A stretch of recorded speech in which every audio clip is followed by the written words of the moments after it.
ইমাম মাহদির আবির্ভাবের সময়গুলোতে হিন্দুস্তানে মুসলিম ও মুশরিকদের মাঝে এক যুগান্তকারী লড়াই হবে। রাসূলুল্লাহর ভাষায় এই লড়াইয়ের নাম গাজওয়াতুল হিন্দ। প্রিয় ভাই ও বোন, উপমহাদেশের চলমান পরিস্থিতির দিকে তাকালেই আপনারা দেখতে পাবেন গাজওয়াতুল হিন্দের প্রেক্ষাপট রচনার প্রক্রিয়া এখন থেকেই শুরু হয়ে গেছে। হিন্দুত্ববাদের কালো কুয়াশায় দ্রুত ঢেকে যাচ্ছে উপমহাদেশ। গাজওয়াতুল হিন্দ রাসূলুল্লাহর প্রতিশ্রুত এক মুবারক জিহাদ, যে জিহাদে অংশগ্রহণ করার জন্য স্বয়ং সাহাবায়ে কেরামও লালায়িত ছিলেন।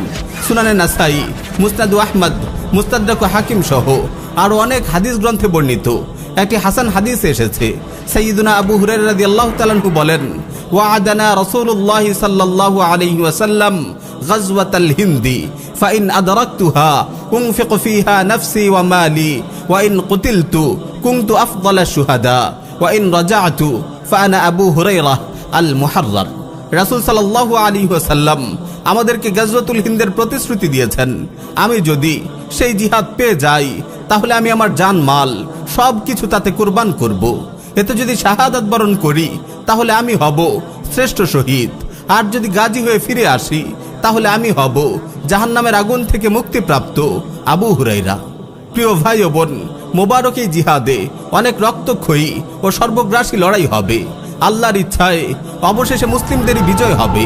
নুআইম বিন হাম্মাদ সংকলিত কিতাবুল ফিতানে বর্ণিত একটি হাদিস এসেছে, রাসূল সাল্লাল্লাহু আলাইহি ওয়াসাল্লাম ইরশাদ করেন, লা ইয়াগজুয়ান্নাল হিন্দা লাকুম জাইশুন ইফতাহুল্লাহু আলাইহিম হাত্তা ইয়াতু বিমুলুকিহিম মুগাল্লালিনা বিসসালাসিল ইয়াগফিরুল্লাহু যুনুবাহুম ফায়ানসারিফুনা হিনা ইয়ানসারিফুন ফায়াজিদুনা ইবনা মারইয়ামা বিশাম। তোমাদের একটি দল হিন্দুস্তানে লড়াই করবে, আল্লাহ তাআলা সেই দলের যোদ্ধাদের বিজয় দান করবেন। তারা হিন্দুস্তানের শাসকদের শিকল দিয়ে বেঁধে টেনে আনবে, আল্লাহ তাআলা সেই দলের যোদ্ধাদের ক্ষমা করে দেবেন। অতঃপর মুসলিমরা সেই যুদ্ধ থেকে ফিরে এসে ঈসা বিন মারইয়াম আলাইহিস সালামকে সিরিয়ায় পেয়ে যাবে। গাজওয়াতুল হিন্দে বিজয়ের পর এই বাহিনী জর্ডান নদীর তীরে দাজ্জালের বাহিনীর বিরুদ্ধেও লড়াইয়ে অংশগ্রহণ করবে। একটি বিশুদ্ধ হাদিস এসেছে, রাসূল সাল্লাল্লাহু আলাইহি ওয়াসাল্লাম ইরশাদ করেন, লা তুকাতিলুন্নাল মুশরিকিন হাত্তা তুকাতিলা বাকিয়াতুকুমুদ দাজ্জাল আলা নাহরিম বিল উরদুন আনতুম শারকিয়্যাহ ওয়া হুম গারবিয়্যাহ। নিঃসন্দেহে তোমরা মুশরিকদের বিরুদ্ধে যুদ্ধ করবে, এমনকি এই যুদ্ধে তোমাদের অবশিষ্ট মুজাহিদরা জর্ডান নদীর তীরে দাজ্জালের সঙ্গে যুদ্ধে লিপ্ত হবে। এই যুদ্ধে তোমরা পূর্ব দিকে অবস্থান করবে আর দাজ্জালের অবস্থান হবে পশ্চিম দিকে।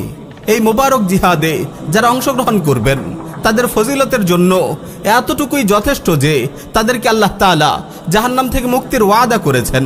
সুনানে নাসাই, মুসনাদ আহমদ সহ আর অনেক হাদিস গ্রন্থে এসেছে, রাসূল সাল্লাল্লাহু আলাইহি ওয়াসাল্লাম ইরশাদ করেন, ইসাবাতান মিন উম্মতি আহরাজাহুমুল্লাহু মিনান নার, ইসাবাতুন তাগজুল হিন্দা ওয়া ইসাবাতুন তাকুনু মা ঈসা ইবনে মারইয়াম। আমার উম্মতের মধ্য হতে দুটি দলকে আল্লাহ তাআলা জাহান্নাম থেকে মুক্তি দিয়েছেন।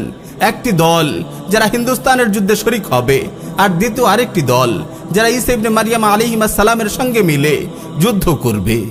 প্রিয় ভাই ও বোন, আজ কথা অনেক দীর্ঘ হয়ে গেল। শেষ জামানার অবশিষ্ট ঘটনা প্রবাহ ইনশাআল্লাহ পরবর্তী মজলিসে আলোচনা করব।